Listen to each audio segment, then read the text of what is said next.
Anin Bonjour. I am Candida Rodriguez Kingbird. I'm from Red Lake, Minnesota originally. I'm Anishinaabe, Ojibwe. I come to Standing Rock from Portland, Oregon to protect the waters and to do my part. I just wanted to touch a little bit on the goings-on yesterday that happened at the action last night. Today is November 21st. It's about 9:30 p.m. And we're here in Standing Rock, Cannonball.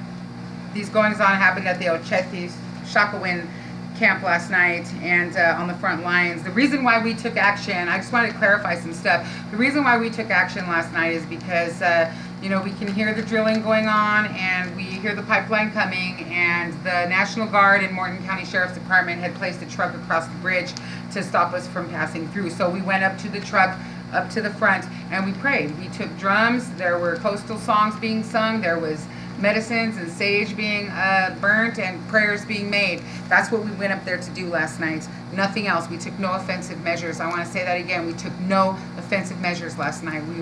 We took protective measures. I just wanted to talk a little bit about what they did to us last night.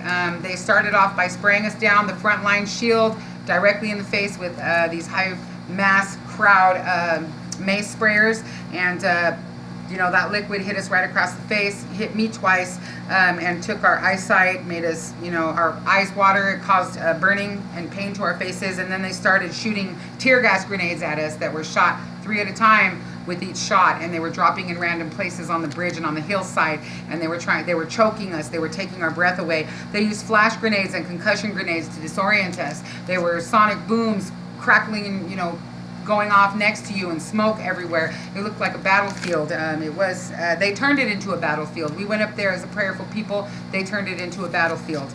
Shame on them for that. I also want to say that they were using sound cannons. They used water cannons on us that had water mixed with pepper spray. So that also was burning people's skin from head to toe. Your hands, your neck, your throat, your chest, your ears, your head, any part of that water touched. And I just want to say they were using that water. They sprayed us down for a good 6 to 8 hours in sub-freezing temperatures. They wanted to hurt us. At one point, I was completely covered with ice, and the medics had to pull me back from the front line and take me to the fire that we built on the bridge to stop us and prevent hypothermia, stop us from dying out there. They did bring in a fire truck with a high-pressure hose to put out one of our fires, which is kind of irritating.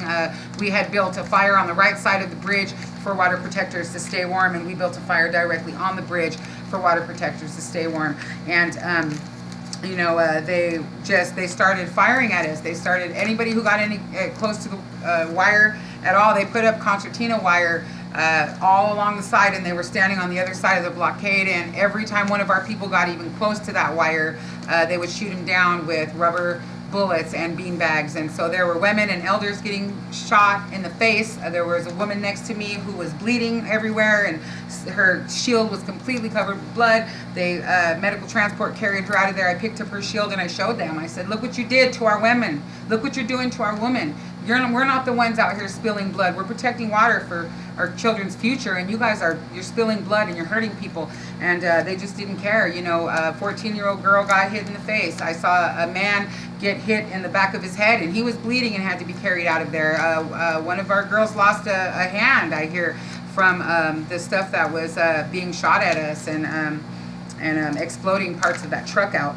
I also want to just say that social media is the way to go if you want to learn the truth. EFF.org has an anti-hacked website specifically made for Standing Rock so that we can post any kind of live feeds or any kind of videos that we want to post without fearing Facebook or anybody else intercepting that information. Also, just want to say thank you to our supporters. There are people in the Prairie Nights hotel room that have rented rooms that are opening their doors to water protectors. Room 337 is going to be up and running for a few days, and they are administering medical treatment to people, giving facials, peels with milk and magnesia, stopping your skin from burning, doing nasal rinses and stuff like that so that we can breathe and get all of that crap and chemicals out of our heads. And they're feeding people, they're allowing you to shower and letting you take a nap and take a rest. They cared for my child for 3 hours while I had myself worked on and stuff. We have physical therapists up there. They've got herbal, natural remedies. Everything's organic, good food. and a lot of TLC. So we just want to say that we're not going anywhere. Don't let mainstream media lie to you. Learn the truth. Stay on the truth. Look on Facebook. There's live streaming that was done last night from the front lines, and you will see that we did not take any offensive measures. We were not throwing logs that were caught on fire. We were not throwing rocks. We were not throwing water bottles. We were throwing the grenades that they were throwing at us. We were throwing them back. We were throwing them back so that their line would push back a little bit.